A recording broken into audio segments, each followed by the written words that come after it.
distinguished guests, it is my honor, my privilege right now to introduce us to the African champion or African Union champion for reparations, His Excellency, the President of the Republic of Ghana, John Dramani Mahama. Can we welcome him, please?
That was quite a surprise. Yeah, but thank you for that beautiful display of African culture. Guys, my name is S.K. and I welcome you to S.K.M Media 7. Yeah, so the other video that I post, I told you His Excellency John Dramani Mahama will be speaking on, the compensation of Africa. Why is it important for the European countries or nation to, compensate Africans for what they have done to our ancestors or what they have done to us? So yesterday, His Excellency John Dramani Mahama delivered some of the important, messages to the world and Africa leaders and also the European leaders at the UN headquarters. Like I said yesterday, if Holocaust, the Jewish people were compensated, Holocaust, if the Jewish people were compensated, that means Africans have to be compensated as well. The Hiroshima and Nagasaki war, the Japanese were compensated, so Africa also needs to be compensated. That is why the president has delivered this key, message to the world.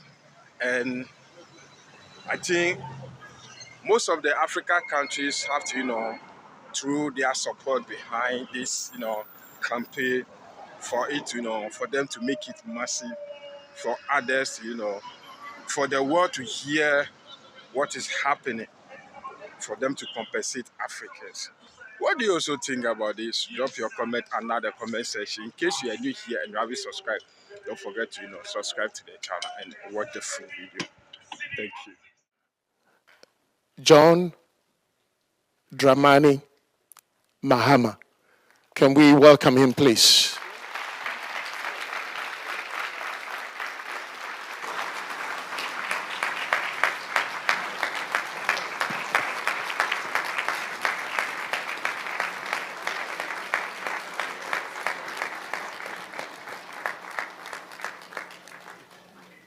Thank you very much.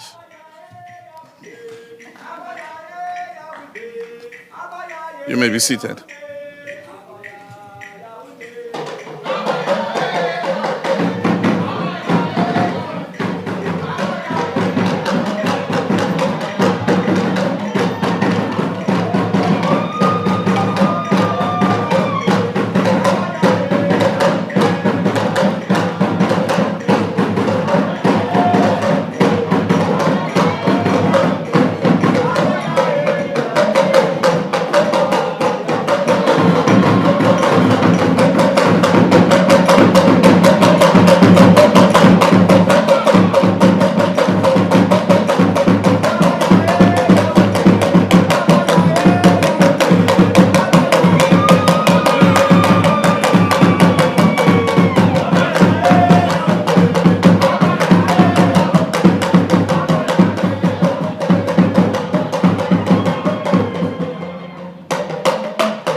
That was quite a surprise.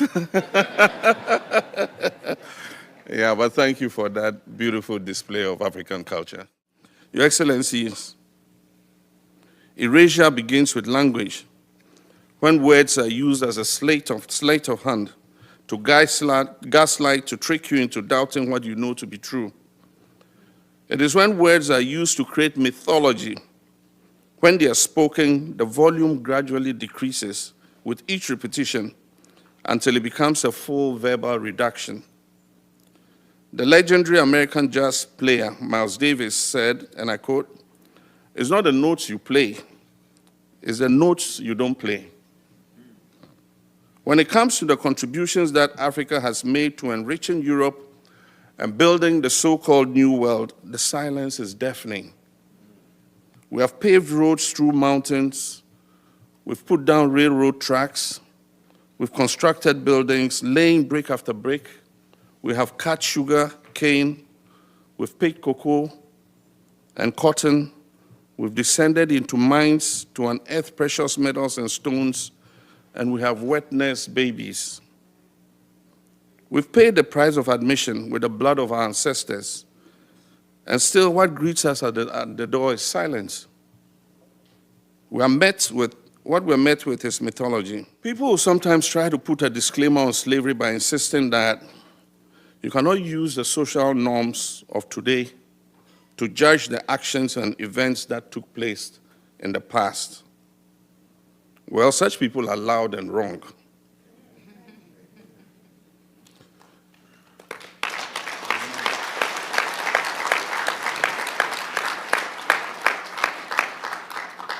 Just because everybody is doing something doesn't make it right.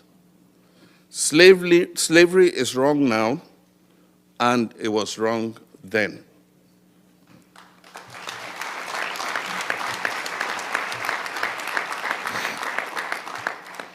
For as long as Africans have been trafficked and enslaved, there have been abolitionists who have spoken up against it. The first slave ship landed in America in 1619. Opposition to chattel slavery was voiced and mentioned in passing in documents. But in 1688, the Germantown Friends, a group of Quakers, put out a formal written protest against slavery. And in it they wrote, and let me quote, "Now, though they are black, we cannot conceive there is more liberty to have them slaves as it is to have other white ones. There's a saying that we shall do to all men like as we would have done to ourselves, making no difference of what generation, descent, or color they are." Quotations close.